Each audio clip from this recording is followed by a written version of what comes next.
عمر بن عبدالعزیز 3 بر اعظم پر حکومت کی. عمر بن عبدالعزیز، بنو امیہ، مروان 9 مہینے حکومت کی. اس کا بیٹا عبد الملک بن مروان 21 برس حکومت کی. اس کا بیٹا ولید 10 سال حکومت کی. اس کا بیٹا سلیمان 2.5 سال حکومت کی. اسی تخت پر بیٹھے عمر بن عبدالعزیز. پہلے چاروں نے اللہ کے شریعت کو قربان کیا حکومت کے لیے. عمر بن عبدالعزیز نے اپنے آپ کو قربان کیا اللہ کے لیے. حکومت کو پاؤں کے تلے رکھا اور اللہ کی رضا کو سامنے رکھا. کیسی سلطنت کی؟ جب گورنر تھے تو 60 اونٹوں پہ سامان چلتا تھا.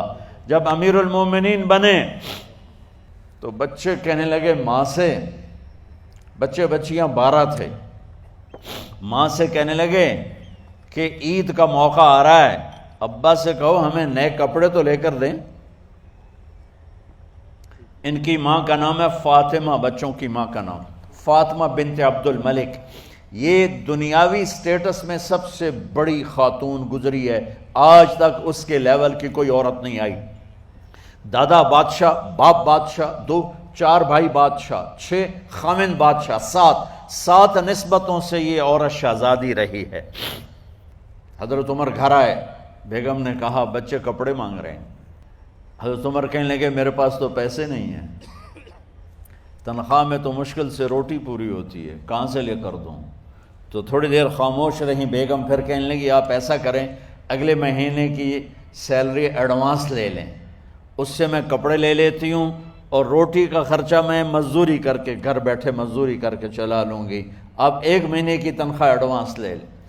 حضرت عمر بن عبدالعزیز واحد خلیفہ ہیں جن کے دور میں 3 بر اعظم میں زکوٰۃ لینے والا باقی نہیں بچا تھا. یہاں لاہور بھی ان کی حکومت کے نیچے تھا، جنوبی اسپین فرانس ان کی حکومت کے نیچے تھا، کاشغر تک ان کی حکومت کے نیچے تھا، استنبول کے دروازوں تک ان کی حکومت تھی.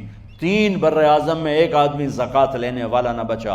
اور اپنا حال یہ ہے کہ بیگم سے کہہ رہے ہیں پیسے کوئی نہیں، کپڑے کہاں سے لے کر دوں؟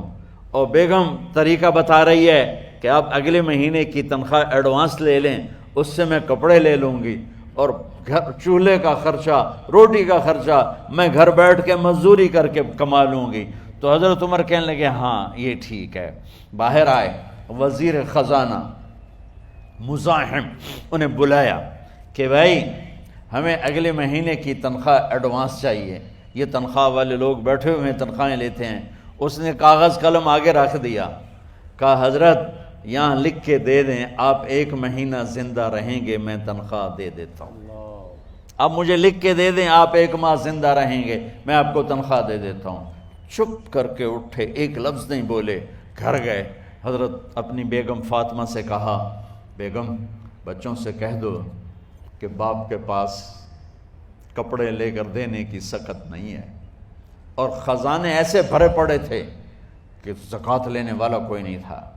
عید کی نماز ہوئی، نماز کے بعد جب ساری فیملی ملنے آئی اور بچے بھی ملنے آئے تو ان کو دیکھ کر ان کی آنکھوں میں آنسو آ گئے.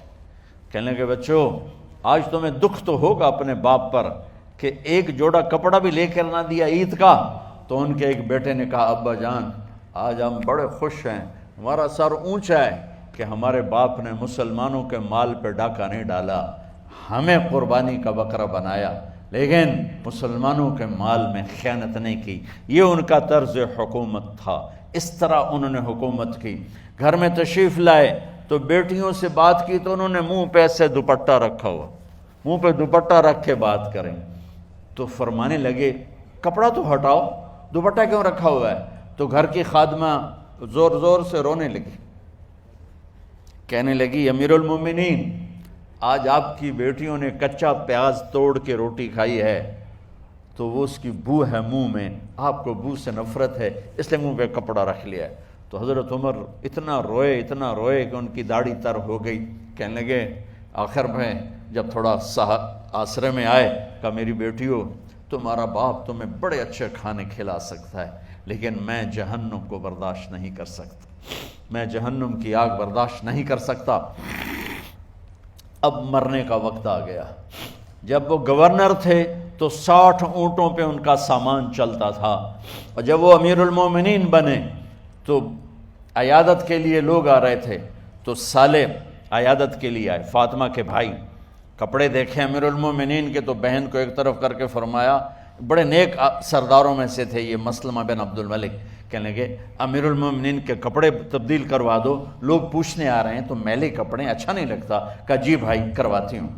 اگلے دن جب وہ حال پوچھنے آئے تو پھر وہی کپڑے تھے، تو انہوں نے ان کو الگ جا کر کہا، بہن میں نے تمہیں کہا تھا کپڑے بدلوا دیتی، کیوں نہیں بدلوائے؟ تو وہ رونے لگیں، کہنے لگی کہاں سے بدلواؤں، جوڑا ہی ایک، کہاں سے بدلواؤں؟ اور حکومت کتنی تھی؟ 3 بر اعظم کی، 3 بر اعظم کی حکومت۔ ہمارا تو پٹواری امان کا نہیں ہے، اور وہ 3 بر اعظم کی سلطنت لے کر ایک جوڑے میں اللہ سے ملنے جا رہا ہے۔ ان کو زہر دیا گیا، جب ان کی موت کا وقت قریب آیا تو انہوں نے رجا بن حیوہ کو بلایا، سننے والی بات ہے بچوں، ان سے فرمانے لگے سنو، میں نے 3 بادشاہوں کو قبر میں اتارا۔ اب بچیاں تو قبرستان جاتی نہیں، ہم تو اپنے ہاتھوں سے قبر میں اتارتے ہیں، اور اوپر مٹی ڈالتے ہیں، اور اوپر اینٹیں ڈالتے ہیں، اور پھر منو مٹی میں دبا کے واپس آتے ہیں۔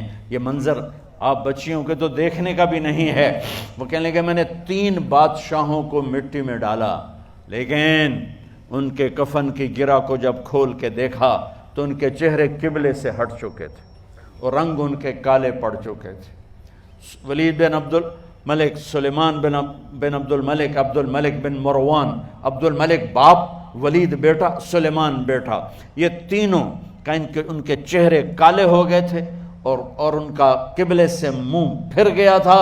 اب میں مرنے لگا ہوں، مجھے پہلے ضرور چیک کرنا کہ میرا اللہ میرے ساتھ کیا کرتا ہے۔ پہلے تینوں کی ظلم کی حکومت تھی، ان کے چہرے قبلے سے کیوں ہٹ گئے؟ آپ کو عجب بات بتاؤں، ولید بن عبد الملک روزانہ تہجد میں کھڑے ہو کے 10 سپارے پڑھتا تھا، 10 سپاروں کی تلاوت تہجد میں کرتا تھا کھڑے ہو کے، اور قبلے سے چہرہ ہٹ گیا۔